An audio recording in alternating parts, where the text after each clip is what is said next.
ప్రస్తుతం నడుస్తున్న అమెరికా-ఇరాన్ యుద్ధం ఒక అత్యంత కీలకమైన మలుపుకు చేరుకుంది. యుద్ధ రంగంలో క్షిపణులు, డ్రోన్ల దాడుల కంటే ఇప్పుడు ఇరాన్ చేతిలో ఉన్న ఒక వ్యూహాత్మక జలమార్గం అమెరికాను, దాని మిత్ర దేశాలను భయపెడుతోంది. అదే స్ట్రెయిట్ ఆఫ్ హార్ముజ్. ప్రపంచవ్యాప్తంగా నడుస్తున్న చమురు రాజకీయాలు శాసించే ఈ చిన్న సముద్ర మార్గాన్ని ఇరాన్ ఇప్పుడు ఒక పెద్ద ఆయుధంగా మార్చుకుంది. తాజా రిపోర్ట్ల ప్రకారం ఈ జలసంధి కేంద్రంగా ఇరాన్ విధిస్తున్న షరతులు అమెరికా అధ్యక్షుడు డొనాల్డ్ ట్రంప్ను పెద్ద సందిగ్ధంలోకి నెట్టేశాయి. అటు అంతర్జాతీయ మార్కెట్లో క్రూడ్ ఆయిల్ ధరలు మళ్లీ మండిపోతున్నాయి. దీని ప్రభావం భారత్పై చాలా తీవ్రంగా పడబోతోంది. అసలు ఈ రోజు బయటకు వచ్చిన తాజా సమాచారం ఏంటి? ట్రంప్ ఎందుకు వెనక్కు తగ్గుతున్నారు? భారతదేశానికి రాబోతున్న ముప్పేంటి? ఈ వీడియోలో పూర్తి వివరాలు క్లియర్గా విశ్లేషిద్దాం.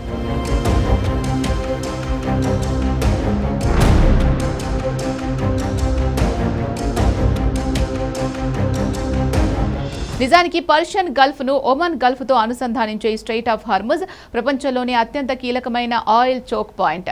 ప్రపంచ చమురు రవాణాలో దాదాపు 20% కేవలం ఈ మార్గం గుండానే సాగుతుంది.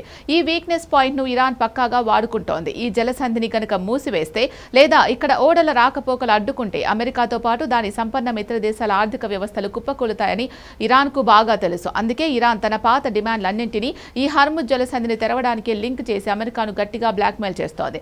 అమెరికా తమపై విధించిన ఆంక్షలు మరియు తమ షిప్పింగ్ లైన్స్, పోర్ట్లపై పెట్టిన నౌకాదళ దిగ్బంధనాన్ని పూర్తిగా ఎత్తివేస్తేనే హర్ముజ్ మార్గాన్ని తెరుస్తామని ఇరాన్ విదేశాంగ మంత్రి అబ్బాస్ అరాగ్జీ ఖరాఖండిగా స్పష్టం చేశారు. ఈ అనిశ్చితి కారణంగా అంతర్జాతీయ మార్కెట్లో క్రూడ్ ఆయిల్ ధరలు ఒక్కసారిగా బలపడ్డాయి. తాజాగా సోమవారం మధ్యాహ్నం నాటికి అంతర్జాతీయ మార్కెట్లో బ్రెంట్ క్రూడ్ ధరలు ఏకంగా బ్యారెల్కు $79 పైగా పెరిగాయి. అలాగే క్రమంగా $82 నుంచి $87 మార్కు వైపు దూసుకుపోతున్నాయి.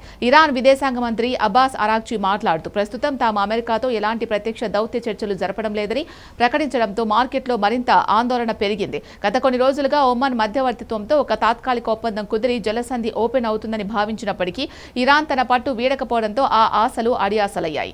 ఇక్కడ అమెరికా ప్రెసిడెంట్ డొనాల్డ్ ట్రంప్కు ఒక పెద్ద దౌత్య మరియు ఆర్థిక పరీక్ష ఎదురవుతోంది. మిలిటరీ పరంగా ఇరాన్పై భారీ దాడులు చేయగలమని ట్రంప్ నమ్మకంగా ఉన్నప్పటికీ యుద్ధం వల్ల ఆయిల్ సప్లై ఆగిపోతే అమెరికాలో ద్రవ్యోల్బణం పెరిగి గ్యాసోలిన్ ధరలు ఆకాశాన్ని తాకుతాయని వైట్ హౌస్ ఆందోళన చెందుతోంది.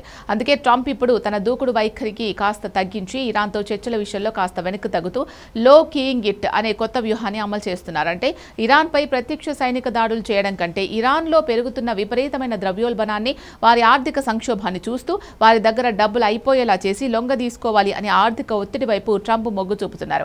మరి ఈ అంతర్జాతీయ చమురు యుద్ధం వల్ల మన భారతదేశానికి రాబోతున్న నష్టం ఏంటి? ఇది చాలా సీరియస్ విషయం. ఇండియా తన ముడి చమురు అవసరాల కోసం దాదాపు 85 నుంచి 90% వరకు ఇతర దేశాలపైనే ఆధారపడుతుంది. అందులోనూ అత్యధిక శాతం చమురు Iraq, Saudi Arabia, UAE, Kuwait మరియు ఖతార్ దేశాల నుంచి ఈ స్ట్రెయిట్ ఆఫ్ హార్ముజ్ గుండానే భారతీయ రిఫైనరీలకు చేరుకోవాలి. ఇరాన్ ఈ రూట్ను అడ్డుకోవడం వల్ల గతంలో భారత్ చౌకగా లభించే రష్యన్ క్రూడ్ ఆయిల్ వైపు మొగ్గు చూపినప్పటికీ గ్లోబల్ మార్కెట్ టైట్ అవ్వడంతో భారతదేశం యొక్క ఇండియన్ క్రూడ్ బాస్కెట్ సగటు కొనుగోలు ధరలు బ్యారెల్కి ఏకంగా $113 వరకు పెరిగిపోయాయి. ఇది మన దేశంలో పెట్రోల్, డీజిల్ ధరలపై నేరుగా ప్రభావం చూపుతుంది. అందుకే అమెరికా ఒత్తిడి తెస్తున్నప్పటికీ భారతదేశం పశ్చిమ దేశాల నౌకాదళ కూటమిలో చేరకుండా తమ ఓడల సురక్షిత ప్రయాణం కోసం ఇరాన్తో నేరుగా ద్వైపాక్షిక చర్చలు జరుపుతూ దౌత్యపరమైన సమతుల్యతను పాటిస్తోంది. ఇరాన్ పెడుతున్న నిబంధనలకు డొనాల్డ్ ట్రంప్ లొంగుతారా, లేక హర్ముజ్ జలసంధి వివాదం మరింత ముదిరి గ్లోబల్ ఎకానమీని అతలాకుతలం చేస్తుందా అనేది కాలమే నిర్ణయించాలి.